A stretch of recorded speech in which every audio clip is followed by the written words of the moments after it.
So in today's video, I'll talk about 10 tips and tricks when it comes to your vocabulary in a job interview. And these are particularly useful while you're crafting your stories, but nevertheless, some interesting remarks also if you want to improve your language on the spot, your communication style as well. The first one refers to making your answers more memorable. So take an example here.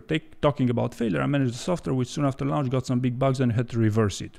Right? So it's a fair statement if you want.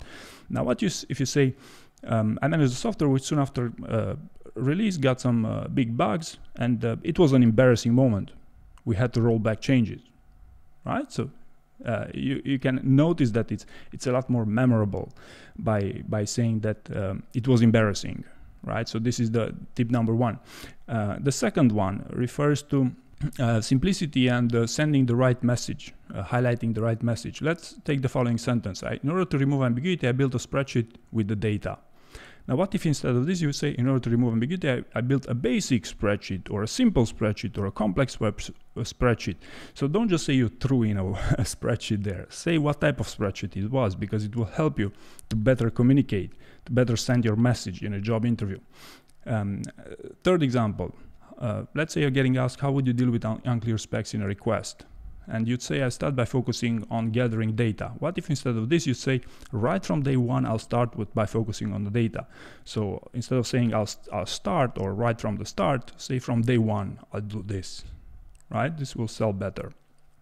Number 4, when you're talking about results, instead of just saying pretty good results or encouraging results or interesting results, let's say measurable results.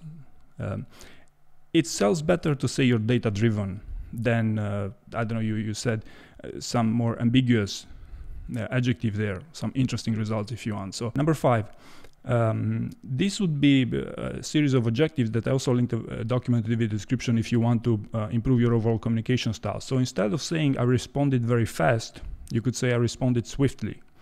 Or instead of saying we had very good results, you could say we had excellent results. Right?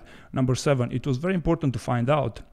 It was crucial, or it was crucially important to find out, but it was crucial to find out. That's a much better way to say it. Number 8, it took a lot of effort. Instead, you could say it took extensive effort.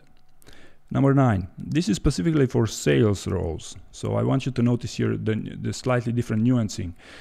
As a result of my sales campaigns, more customers expressed interest, which resulted in a 20% year-to-year increase. What if instead of this you said, as a result of my sales campaigns, more and more customers expressed interest, which resulted in a 20% year-to-year increase. So more and more customers started showing interest if you want. Right? So notice here the communication improves, you make it more personal, and you sell yourself better on this one, especially for sales roles, in my opinion.